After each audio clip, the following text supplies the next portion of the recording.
Quiero recordaros os pido que por favor esta mañana cada uno de nosotros, yo el primero, nos borremos de nuestra cabeza todo cuanto nos han dicho o sabemos o presuponemos en torno a la elección. Vamos a borrar la mente. Mi querido profesor y amigo, el doctor Francisco Lacueva, un día me estaba enseñando algo y yo le dije, pero me parece que, y me miró, como él miraba a los alumnos, de una forma muy especial, y me dijo, escúchame una cosa, cada vez que estudies la Biblia, borra todo cuanto sabes acerca de esto, y deja que el Espíritu de Dios te conduzca a lo que Él quiere enseñarte. Hay cosas muy difíciles de entender en la Biblia, porque la Biblia es la palabra de Dios, expresa la mente de Dios, y nosotros tenemos una mente de hombres. Por tanto, hay cosas complicadas. En medio de las cosas complicadas, algunos cuando encuentran una cosa difícil dicen, bueno, las cosas secretas son para nuestro Dios y las reveladas para nosotros. Y con esto escapan del texto. Todo lo que hay en la Biblia es revelado, no hay nada secreto. Hay cosas que son secretas pero que no están aquí. Por tanto, todo cuanto hay en la Biblia pertenece, es para nosotros, ¿no es esto? Quiere decir que tenemos que seguir estudiando en la Biblia, investigando la Biblia, profundizando la Biblia. Probablemente algunas cosas en la Biblia nunca llegarás a entenderlas. Yo tampoco, por supuesto. Y estaremos orando, Señor, condúceme a entender este asunto. Y pasarán años y años y años y años y a lo mejor al final de todo llegas a entender algo que no entendiste en tu vida o a lo mejor te mueres sin entenderlo. Yo tengo muchas ganas de llegar al cielo. Lo digo en forma ilustrativa. Y dialogar con algunos, entre ellos con Pablo. Pienso sentarme con Pablo y decir, a ver, ¿qué quisiste decir cuando dijiste esto? Y él me mirará y pues, ya no le voy a hacer preguntas porque allí entenderemos, conoceremos como somos conocidos. Pero yo le pienso decir, oye, me trajo de cabeza el versículo del capítulo tal, el texto tal, me trajo de cabeza toda la vida. Y él se va a reír y dice, pero si era sencillo. Bueno, porque estamos en el cielo. Quiero deciros otra tercera cosa más. La Biblia tiene líneas paralelas de doctrina. No trates de doblar las líneas paralelas para hacer una sola línea. Voy a poneros un ejemplo del Antiguo Testamento. En el Antiguo Testamento, una persona que no tuviese la revelación que nosotros tenemos del Nuevo, leía la profecía de Isaías, por ejemplo, y leía el capítulo 53 de Isaías. ¿Qué dice el capítulo 53 de Isaías? Que el Mesías será entregado, morirá, tal, ¿verdad? Ahora lee el capítulo 9 o el capítulo 11 de Isaías en donde el Mesías reina. Y el problema que tenía un judío, ¿qué era? ¿Cómo compaginar estas cosas? Ahí hay una línea paralela, la muerte del Mesías. Y otra línea paralela, la gloria y el triunfo del Mesías. Nosotros no tenemos ningún problema. ¿Por qué? Porque esas líneas concluyen en la cruz. Y entendemos que el Mesías moriría, resucitaría y el triunfo del Mesías en reino será futuro. ¡Qué fácil para nosotros! Decimos, mira que eran duros. No, es que le faltaba a ellos una revelación que no tenían. ¿Es así? Bien. Luego cuando los judíos, tratando de reconciliar las cosas, trataban de armonizar dos verdades paralelas, torcían necesariamente una de ellas. De manera que el capítulo 53 de Isaías lo aplicaban generalmente al pueblo de Israel. Y llegó alguna ocasión en que el capítulo 53 causaba tanto problema que lo anularon en algunas sinagogas de la lectura tradicional de la palabra.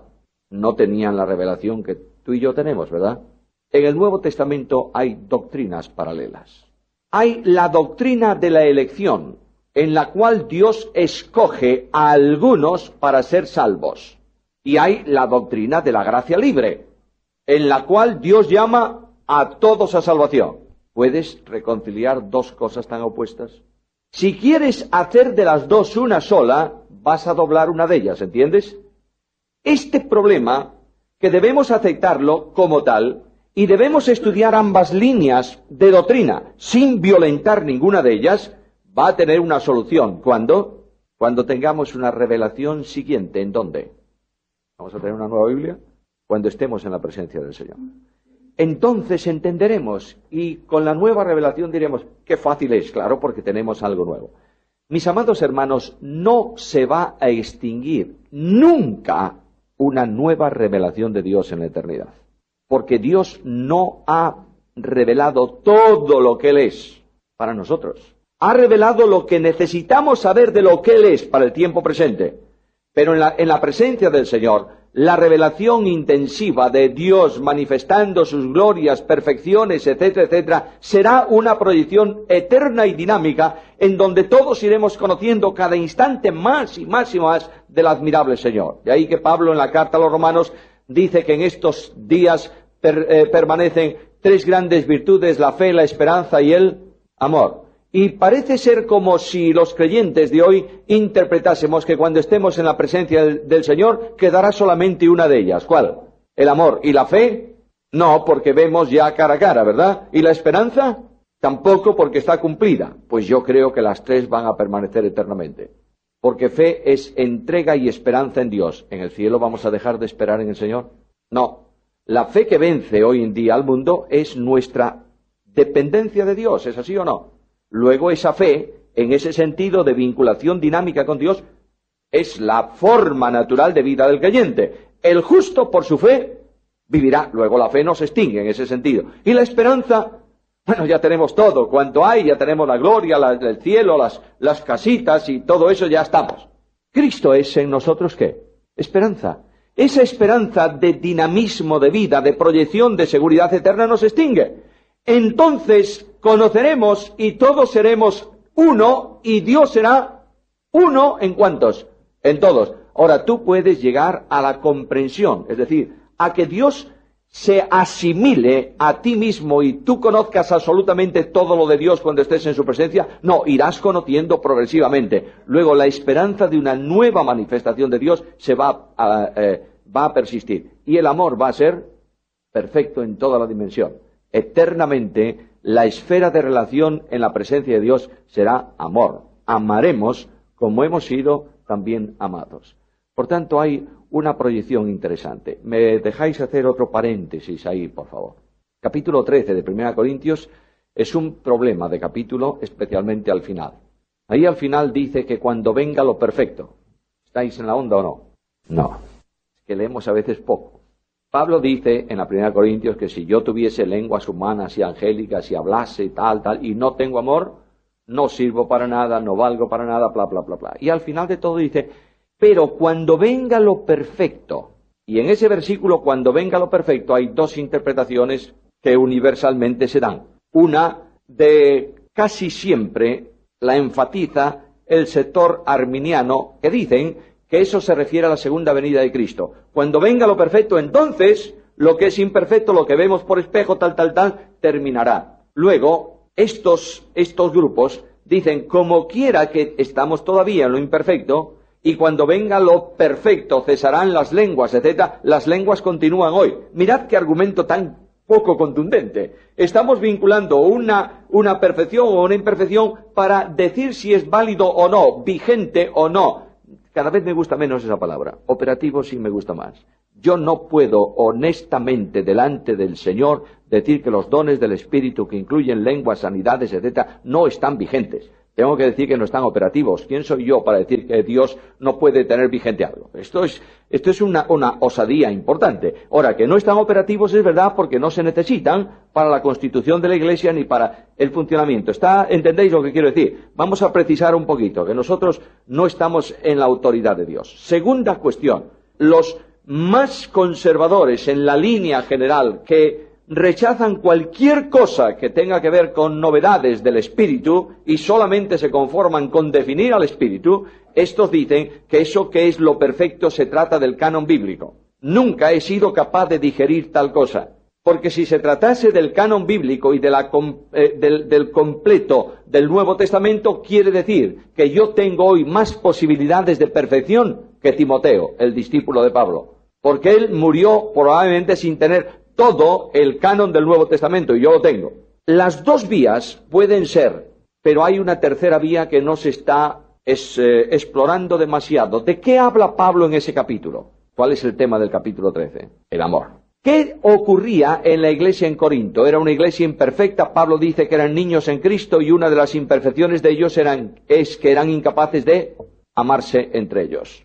Luego, lo que Pablo está pensando probablemente es que cuando venga lo perfecto, la madurez espiritual, la plenitud del Espíritu en los creyentes, lo que es imperfecto cambiará por lo que es perfecto. ¿Y cuál es el camino perfecto? el camino del amor. Seguid por ahí en el estudio de ese pasaje y seguramente descubriréis cosas muy importantes y relativamente sencillas que resultan incomprensibles si no se analiza ese capítulo así en el resto de la carta. Bueno, ya hice un paréntesis gigante.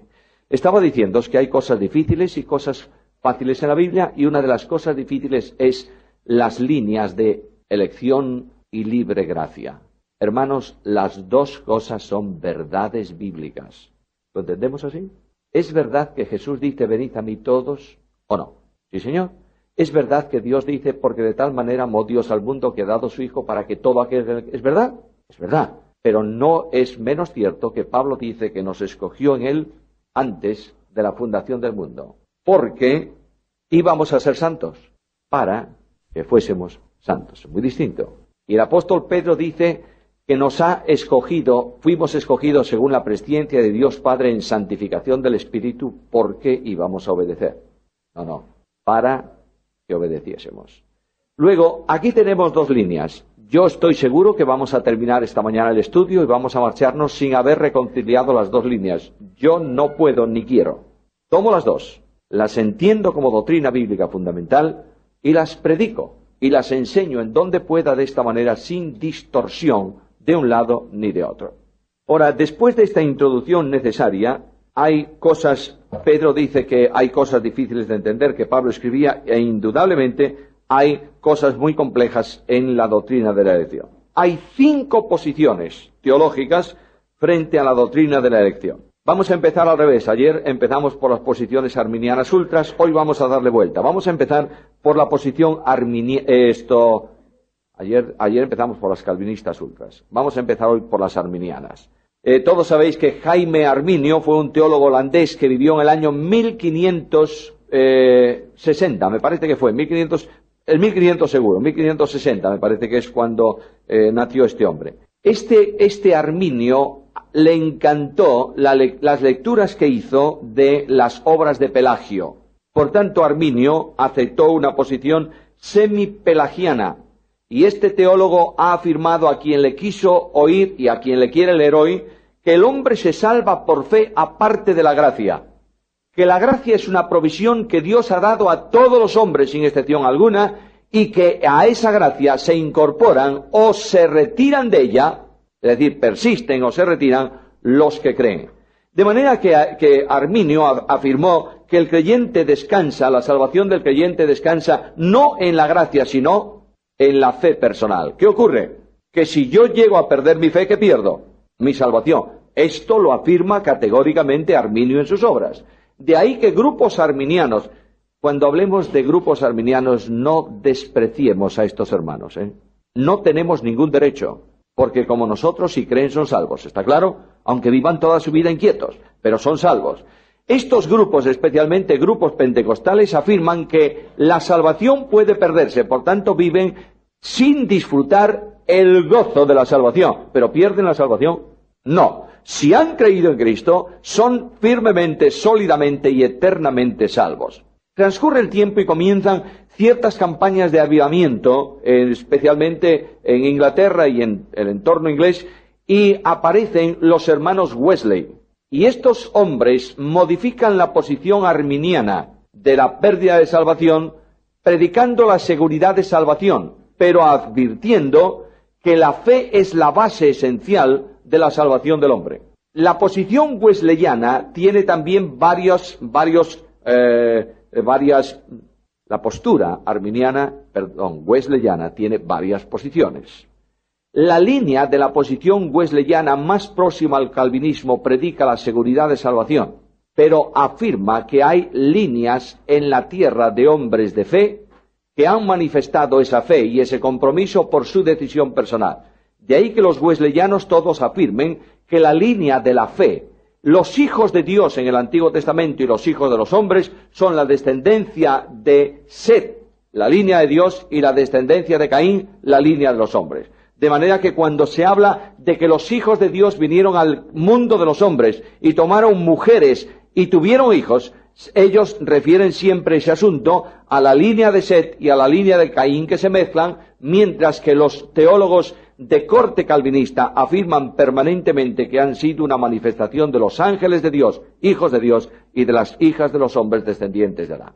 Notáis las diferencias teológicas, pero ¿a dónde vamos con este problema, queridos hermanos?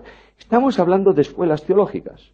Luego la doctrina se sitúa según el pensamiento del teólogo. Muy bien, hay una posición, ahora dejando la línea arminiana y wesleyana, entramos en la posición calvinista extrema. La posición calvinista extrema llega a una conclusión por un principio de filosofía que se llama comparación necesaria o conclusión necesaria. De manera que en filosofía, si tomamos de un elemento una parte y la definimos, por contraposición estamos definiendo la segunda parte del elemento. Quiere decir que si Dios ha escogido a algunos para salvación, ¿qué significa? Que ha rehusado la salvación a los otros. ¿Es verdad eso? No. Porque la Biblia no es un libro de filosofía. El razonamiento bíblico no es el razonamiento filosófico. El Dios de la Biblia funciona por un razonamiento a veces opuesto absolutamente al razonamiento filosófico. Os pongo un ejemplo. La filosofía o la ciencia humana, filosofía es sabiduría, amor a la sabiduría, por tanto el filósofo podría comprender todos los ramos de la ciencia. La ciencia matemática es la ciencia más perfecta, ¿no es esto? Por eso le llamamos una ciencia exacta. Cuando yo multiplico un valor por cero, ¿cuánto me da? ¿Seguro? Seguro. Y si multiplico 1.000 millones por cero, es cero. Pero la matemática de Dios es diferente. Dios dice que multiplica las fuerzas al que no tiene ningunas. Luego Dios multiplica por cero y da infinito. ¿Qué cosa más extraña? Porque el razonamiento filosófico de los hombres no coincide con el razonamiento de Dios. Otro ejemplo. Para Dios un día es como 1.000 años. Y 1.000 años como un día. ¿Es verdad eso? Filosóficamente, no. Si un día es igual a 1.000 años, 1.000 años es igual, tendremos que multiplicar eso por 1.000. No es lo mismo. Pero la filosofía de los hombres no es el razonamiento de Dios, ¿verdad? Por tanto, no vayamos a la Biblia con deducciones. La Biblia no es un libro deductivo, es un libro inductivo. De manera que yo no puedo tomar un texto y afirmar algo cuando no tengo un texto para decirlo. Una recomendación personal, con todo el cariño. Nunca se te ocurra decir nada que no tengas un texto para afirmarlo, ¿eh? Y mucho menos se te ocurra decir algo con un texto sacado del contexto para convertirlo en ¿qué? En un pretexto. De manera que si yo me voy al capítulo 24 de Mateo y tomo ahí versículos como este, el que perseverare hasta el fin será salvo, y los saco del capítulo 24 de Mateo, puedo decir que solamente se salvan ¿quiénes? Los que perseveran. Y si no perseveras, te pierdes. Y para perseverar es un asunto tuyo o de la gracia o de la fe. Bueno, según seas, dices mío o de la fe. Bueno, pues ya tenemos ahí un lío proverbial. Cuando el capítulo 24 y 25 de Mateo no es para la iglesia, es para Israel y para las naciones en la tribulación. ¿Está claro o no? Muy bien. Luego no deduzcamos. Los calvinistas, los hipercalvinistas dicen, bueno, como Dios no murió, como Cristo no murió por todos, sino por algunos, la elección solamente es de esos algunos, luego Dios tuvo que haber establecido un decreto de reprobación, en el cual condenó anticipadamente a muerte eterna a otros. Me cuesta tanto tragar esta rueda que no te imaginas. Yo me sitúo ahora mismo en el campo de un pagano. Yo soy ahora mismo, entenderlo, supuestamente un ateo. Y me dicen esto, y yo pregunto, ¿y el Dios tuyo es justo o injusto? Justísimo. ¿Y los hombres los ha creado para su gloria o para jugar con ellos? Para su gloria. Entonces parte de su gloria la tira al infierno anticipadamente. ¿Entendéis que no hay un encaje? ¿Por qué? Porque no tanto Calvino. Calvino escribió una vez en latín, un decreto horrible. Pero sus discípulos, que siempre quieren superar al maestro, fueron más allá de Calvino. Calvino apuntó esto como una posibilidad. Sus discípulos la tomaron como una ciencia bíblica. Ahora hay la posición calvinista moderada. Mirad, honestamente, yo creo que todos los presentes somos calvinistas moderados, porque creemos en la seguridad de salvación o no. ¿Creemos que la salvación es por gracia? Es el punto 2. ¿Creemos que la gracia es incondicional? El punto 3. Lo que no creemos, al menos yo creo que nadie cree aquí, es que Jesús murió solo por algunos, ¿verdad que no? Bueno, pues muy bien, entonces estamos dentro, que no te asustes, si te llaman calvinista, bueno, muy bien.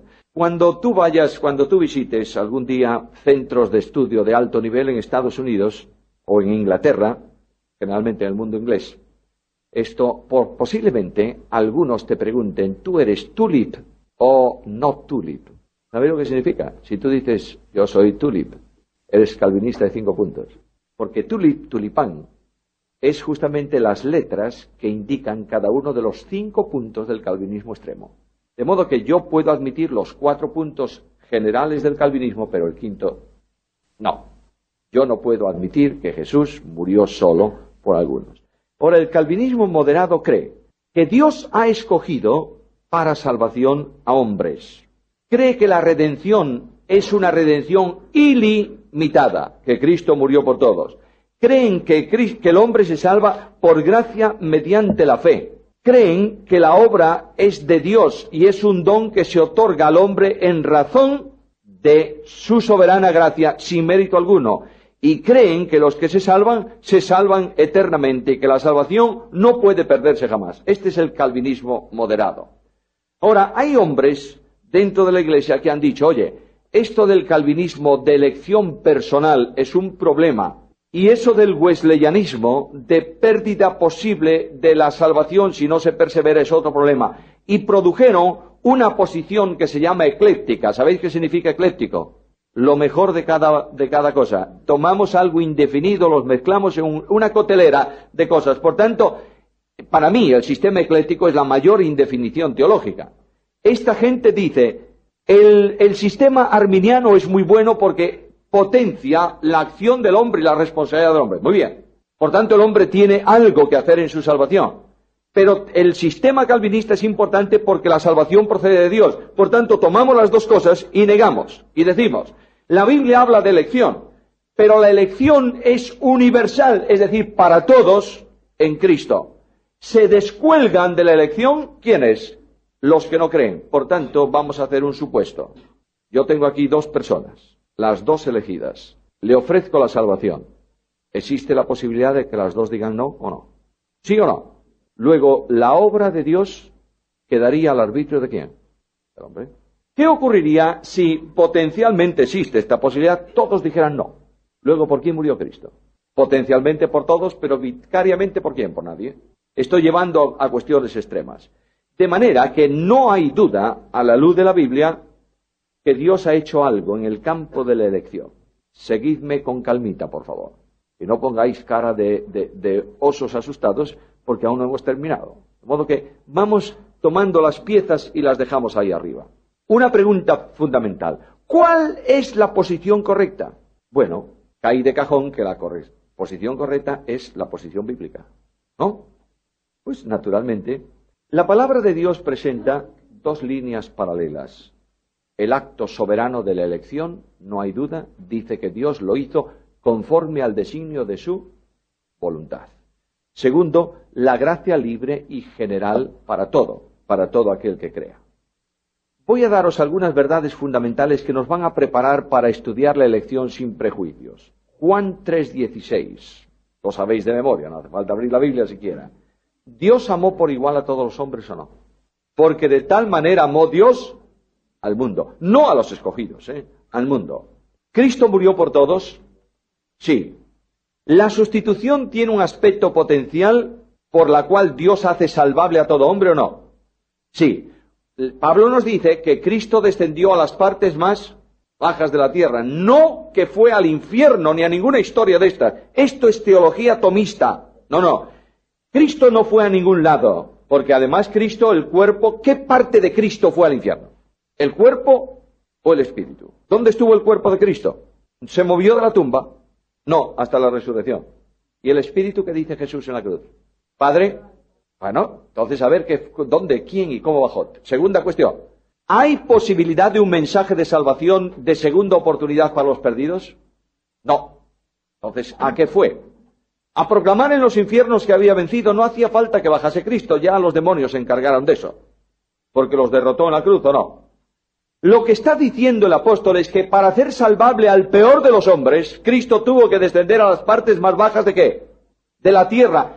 para ocupar la posición del más perdido de los hombres. Y la respuesta histórica a esa verdad es que el primer hombre salvado en la historia de la humanidad, después de la cruz, fue un ladrón. ¿O no? Bien, Jesús bajó para hacer salvable a cualquiera. El Evangelio formula una invitación general de salvación. Venid a mí, ¿cuántos? Todos. Y el final de la proclamación del Evangelio en Apocalipsis 22 dice, el que tenga sed, tome. El que quiera, tome del agua de vida gratuitamente. Otra pregunta. ¿Todo aquel que crea con fe salvífica será salvo o no? ¿Sí o no? Sí, cuando el carcelero de Filipo preguntó a Pedro, ¿qué haremos? ¿Qué haré para ser salvo? ¿Qué le contestó? ¿Cree? No hay otra condición. Cree en el Señor Jesucristo. Alguien levantará la mano de algún sector, sobre todo del sector MacArthur, y dirá, y arrepiéntete. Y yo tengo que decir, ¿es necesario el arrepentimiento para salvación o no? A ver, respuestas. ¿Sí o no? Dijo sí, se necesita el arrepentimiento para la salvación.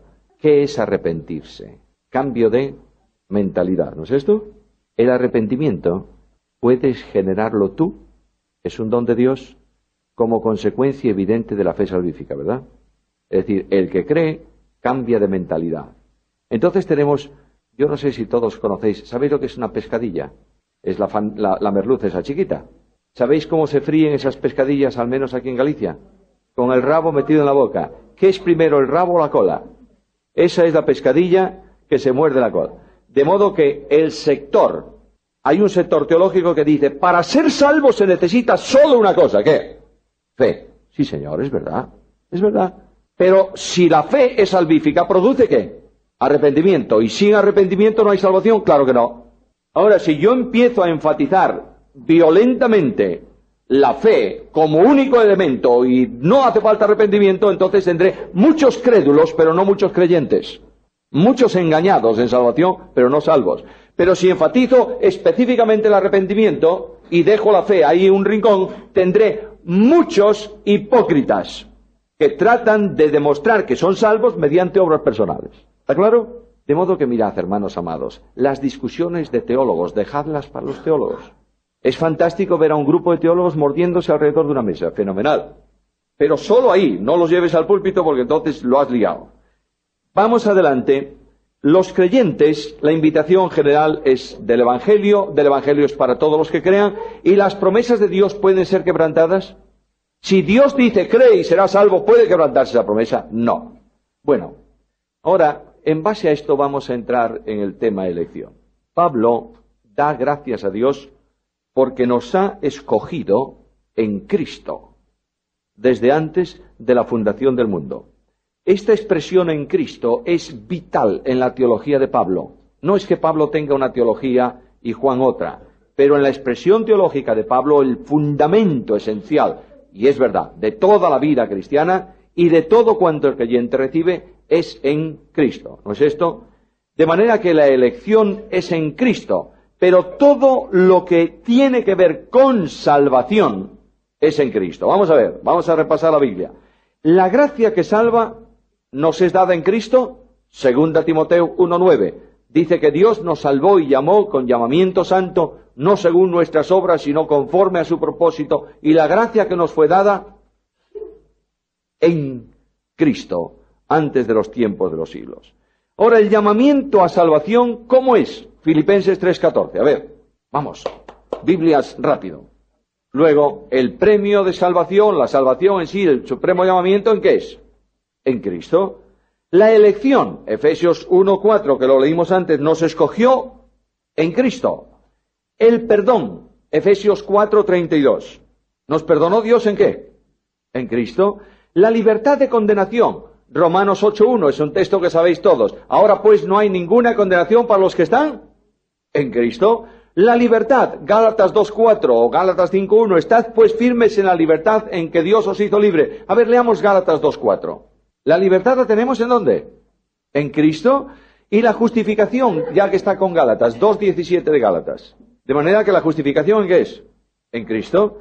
¿Y la vida eterna en qué es? En Cristo. Luego las bendiciones todas son posibles ¿cómo? Solo en Cristo. En relación con la santificación, que es la siguiente etapa de salvación, en relación con la santificación, el creyente es santificado en Cristo. Cristo nos fue hecho a nosotros justificación, redención y santificación. El fundamento del creyente y de la Iglesia es en Cristo.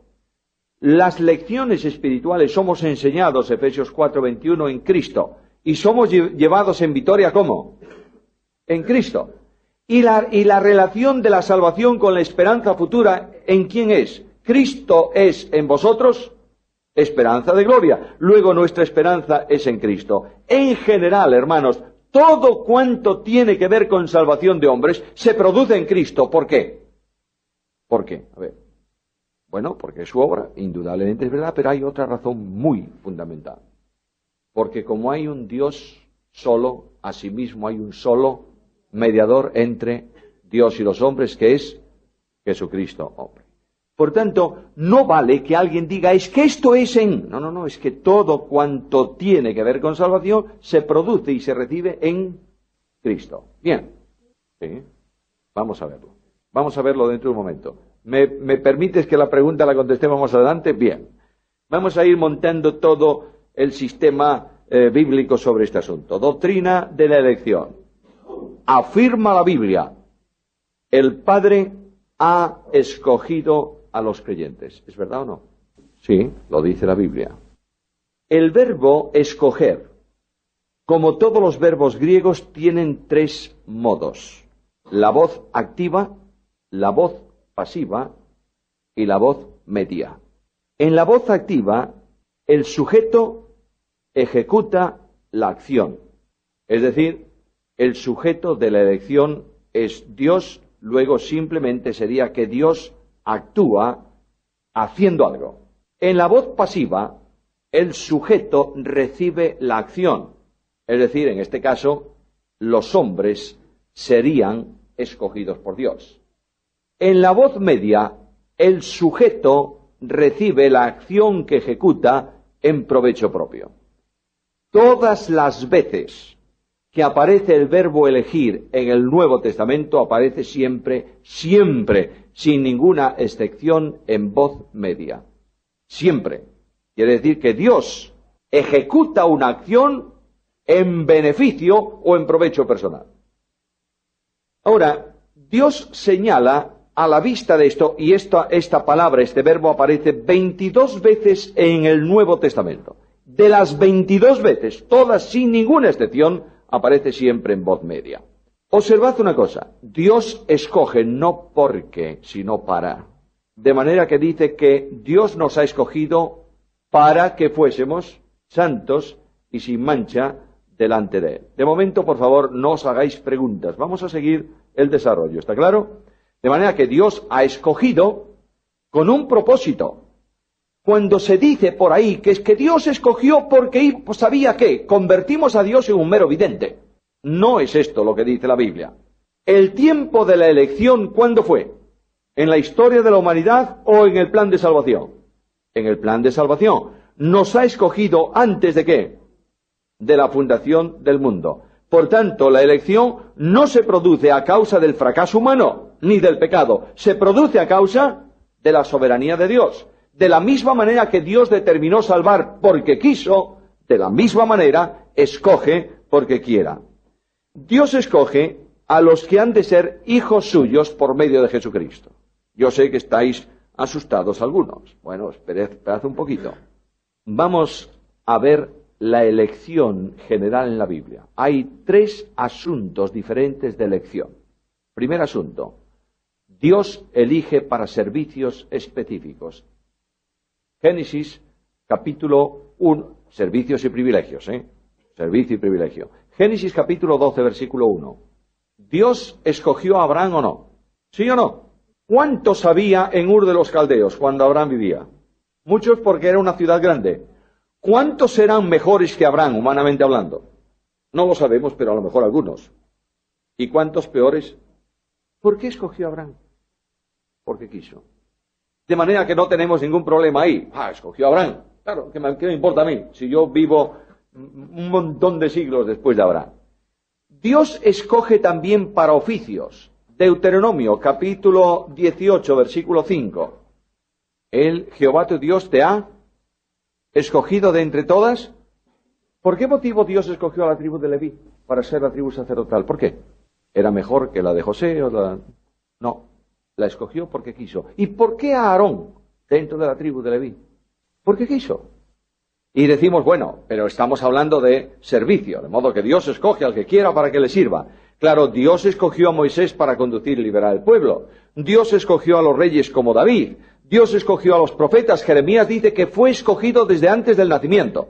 Jeremías capítulo 1, versículo 5. Dios escogió a los apóstoles y Dios escogió a los discípulos. Y el Evangelio dice, llamó así a los que Él quiso. Pero no tenía muchos. ¿Por qué estos 12? Porque quiso. Porque Él es soberano en este asunto. Ahora, estos tres niveles de elección, para servicios específicos o para privilegios, para oficios o para individuos, es decir, apostolado, etcétera, etcétera, no garantizan necesariamente la salvación del escogido. ¿Dios escogió a Judas? Vamos, ¿Cristo escogió a Judas? ¿Fue salvo Judas alguna vez? Luego, no hay garantía de salvación. Dios escogió a sacerdotes. ¿Todos los sacerdotes eran salvos por el simple hecho de haber sido escogidos para ser sacerdotes? No. Prueba de ellos es que el sumo sacerdote tenía que oficiar un sacrificio anual por sus pecados y también por los del pueblo. ¿Es así? Muy bien. Dios escogió reyes. ¿Escogió a Saúl? ¿Sí o no? Naturalmente que sí. ¿Fue salvo Saúl? Bueno, yo no lo sé. Nadie puede decir que fue o no. Pero la evidencia final y sobre todo la muerte de Saúl, ¿cómo se dice eso? Suicidándose, evidencia que, y la prueba de que tal vez Saúl no fue salvo nunca, es que nunca quiso pedir perdón a Dios por su pecado, nunca. Bueno, esto es una especulación, dejémoslo ahí. Quiero decir que todas estas elecciones específicas para algo no garantizan la salvación, ¿verdad que no? No. Ahora, lo que me sorprende es que cuando voy al Nuevo Testamento, en ese mismo campo, Romanos 11:5, ¿para qué escoge Dios? Y ya ves que nos vamos aproximando al capítulo que nuestra hermana estaba preguntando. Vamos a darles vueltas por ahí. Está hablando de Israel y dice que ha creado un remanente. ¿Qué? Es decir, está diciéndonos Pablo que Israel, a causa del rechazo abierto, recibe una reprobación judicial. Esto lo tenéis en los tiempos de Cristo. El Señor Jesús confirmó la dureza del corazón de Israel y dice el apóstol Juan en el capítulo 12 de su Evangelio que no podían creer. Pero Dios, de esos que no pueden creer, reprobados judicialmente por su propia decisión personal, Dios está escogiendo un remanente que es salvo para que haya una línea de salvación dentro del pueblo de Israel. ¿Por qué escoge ese remanente y no a todo el pueblo? Porque quiso. ¿Qué derecho? No entremos en derechos. Vamos a analizar poquito a poco el tema. ¿Cuáles son las características? Bueno, otro texto que es contundente es este de 1 Pedro, capítulo 1, versículo 2, ¿verdad? En donde dice que hemos sido escogidos según la presciencia. Por favor, no dice preconocimiento, ¿eh? Dice ciencia previa, decisión mental, reflexiva de algo. Hemos sido escogidos para ser santificados por el Espíritu y ser rociados con la sangre de Cristo. Habla de salvación. Bueno, las características de toda la elección, no importa en qué esfera se manifieste, son estas. En primer lugar, es incondicional. No hay condiciones. Si Dios escogió para salvación desde antes de la fundación del mundo, ¿qué condiciones había? Si no estaba creado el hombre. Luego es incondicional. Segundo, es con un propósito definido. Y ya veis que permanentemente se dice ¿para qué? ¿Para qué? ¿Para qué?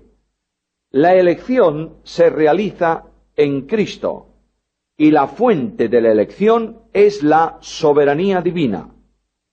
Soberano en lo que Él quiere hacer. La soberanía de Dios, como veis, se manifiesta en los pasajes claves de la elección. Bueno, los ha escogido para.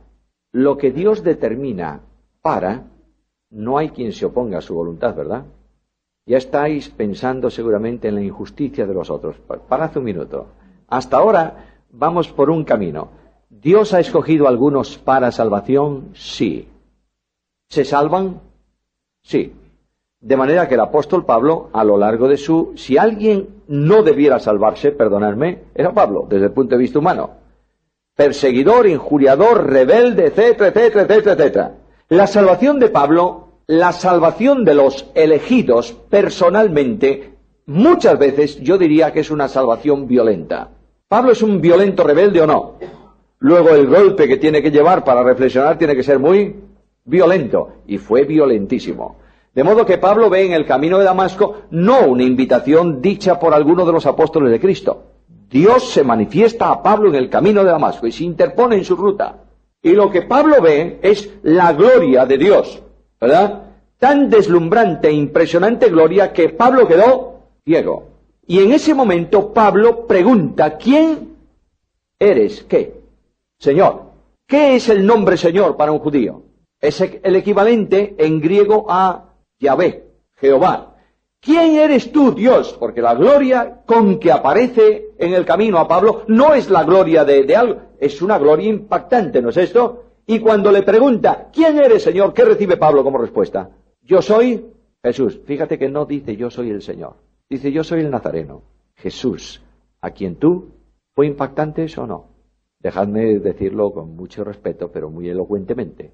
El golpazo que llevó Pablo le deshizo las narices de su reflexión teológica. Y inmediatamente Pablo recibió la primera gran lección de teología. Yo soy Jesús, a quien tú. Luego, el cuerpo de cristiano soy yo, Pablo. Están en mí. Somos una unidad espiritual. Por eso el esfuerzo de Pablo permanentemente en hablar de la unidad. Bien. Pablo fue salvo. Ahora yo os pregunto, ¿el resto de los judíos, ¿Pablo era judío o no? Sí. Y Pablo dice que como a un abortivo se me apareció a mí. El pensamiento de Pablo es muy sencillo. Pablo enseña, y la Biblia enseña, que en un día futuro todo Israel será, otro paréntesis, por favor, no todos los que se llaman israelitas serán salvos, sino todo Israel, es decir, el remanente fiel, escogido por gracia, porque toda la nación no se va a salvar. De ahí que en el juicio sobre Israel, algunos son echados fuera y otros quedan. Todo Israel será salvo. ¿Cuándo? ¿Cuándo? En el futuro, en el tiempo de la tribulación, ¿no es esto? Es decir, antes justo de la venida de Cristo. Todos conocéis esto de profecía. Pablo está incorporándose a la nación de Israel. Y como israelita, él fue salvo antes de tiempo. Luego él se llama a sí mismo ¿cómo? Abortivo. ¿Qué es un abortivo? El que es alumbrado antes de tiempo. Ahora bien, Dios salvó a Pablo así, porque él quiso, porque había sido escogido. Pero cuando Pedro predica el Evangelio, en Hechos capítulo 2, ¿a quiénes llama? Para que crean. Algunos, sepa pues ciertísimamente toda la casa de Israel. Cuando Pedro predica el Evangelio en la Puerta Hermosa, después de la curación del cojo, ¿llama a algunos o llama a todos? Llama a todos. Y cuando en casa de Cornelio predica el Evangelio al primer grupo de gentiles, dice, Cornelio, solamente así serás salvo tú, o le dice algo más. Tú y qué más, tu casa. Por tanto, lo que es evidente es que Dios escoge soberanamente para salvación a algunos, y esos son salvos, pero nunca rechaza a nadie. ¿Me estáis siguiendo? Ahora voy a explicar esto de una forma muy sencilla. Tú imagínate que yo tengo aquí en mi bolsillo 4, no puedo decir duros, si voy a decir duros, yo paso a esta, 4 euros. Y tengo aquí 4 pobres. Están los 4 sentaditos en la calle necesitando algo. Y yo paso por allí con 4 euros. Entonces saco 1 euro y saco otro euro y se lo doy a este. ¿Cuántos me quedan? Y ahora le digo, ¿los quieres? Tengo 2 euros ¿para quién? Para 2 necesitados, cógelos. Yo puedo hacer, ¿es injusto esto? No, en absoluto. Pero he actuado voluntariamente en relación con uno o con otro. He actuado voluntariamente. ¿Por qué? Porque me dio la gana. ¿O no? No hay injusticia. La injusticia a lo mejor sería, bueno, solamente, que tampoco es injusticia, pero bueno, vamos a ver, es que tengo 4 euros o 2 euros y tengo 4 pobres, lo lógico sería que yo diese 50 centavos a cada uno. Bueno, eso es lo lógico. Pero tampoco es injusto, porque a mí no me obliga en justicia nadie a dar una limosna, ¿verdad que no? Bueno, pero como Dios actúa en justicia y en misericordia, Dios ha hecho una provisión de salvación ¿para cuántos? Para todos. pero en su soberanía ha determinado salvar específicamente a los que Él quiere. ¿Está claro? De manera que yo puedo predicar la elección de una forma clarísima, porque no hace violencia a la libre gracia de Dios. Y el Evangelio de la Gracia es impactante porque es un mensaje en el que Dios me dice, vete a las naciones, vete a todo el mundo y predica el Evangelio. Y el apóstol Pablo dice, Dios nos ha encomendado un mensaje. ¿Para quién? Para todos. Os rogamos en nombre de Cristo que reconciliaos con Dios. Y cuando Pablo predica en Atenas, en el Areópago de Atenas, el mensaje de Evangelio para el mundo gentil, le dice al final en su mensaje, Dios manda ahora ¿a cuántos hombres? A todos, que se arrepienten. ¿Notáis esto? Hay dos grandes verdades en la Biblia. El gran predicador Spurgeon, ¿sabéis quién fue Spurgeon? Bueno, ¿leísteis algún sermón de Spurgeon? Fue uno de los más grandes evangelistas que hubo en el siglo pasado, ¿no? ¿Sí o no? Miles de personas fueron salvas por él. Vosotros sabéis que Spurgeon era un calvinista de 5 puntos, no de 4, de 5. Vosotros sabéis que Spurgeon creía que Dios en Cristo no había muerto por todos, sino por algunos. Y él predicaba el Evangelio, y un día un colega suyo, de la línea arminiana, siempre le tiraron a Spurgeon, le preguntó, le dijo, tú eres inconsecuente con lo que predicas, porque si crees que solamente se salvan los escogidos, y los otros se pierden, ¿por qué predicas el Evangelio? Los escogidos se salvan. Y Spurgeon le respondió, por 2 razones. Primero, porque Cristo me dice, predica el Evangelio. Segundo, porque no me manda levantarle la ropa a la gente para ver si tiene una etiqueta de escogido o no escogido. De manera que yo cumplo el ministerio que Dios me dio y Dios hará su obra. Bueno, nos vamos al café. Yo quiero que marchéis al café felices, y que marchéis al café tranquilos, que no estamos hablando desde la posición calvinista extrema que os dice, solamente los escogidos. ¿Sabéis qué trae eso como consecuencia? Que si tú estás dudando, porque Satanás pone dudas en tu vida, ¿no? Y te está preguntando, ¿tú eres salvo o no? Ya no te va a preguntar eso. Te va a decir, ¿tú estás seguro que eres escogido? Y ahí estás tú. No pierdes la salvación, ¿verdad? ¿Pero qué pierdes? El gozo de la salvación. Ahí está. Ahora, tampoco te marches a tomar el café como un arminiano que dice, bueno, Dios me salva porque yo quiero creer. Quietecito. Porque no de todos es la fe. Ahora otra cosa, la última, queda un minuto. La pregunta es, si Dios escoge para salvación, esa elección es irresistible, ¿verdad? Es decir, se salva sí o sí. No hay ninguna responsabilidad humana. Sí la hay. El apóstol dice, yo no fui rebelde a la visión celestial. ¿Y había sido escogido? ¿Luego existe la posibilidad de ser rebelde? Sí. Los apóstoles fueron escogidos para el ministerio apostólico y todos recibieron el Evangelio, ¿o no? Y dice Cristo, vosotros todos sois salvos por las palabras que os he, o estáis limpios por las palabras que os he hablado. Todos, menos uno. Por tanto, queridos hermanos, siempre la salvación, todo lo que es de salvación es de Dios. Todo lo que es de condenación es responsabilidad de ¿qué? Del hombre.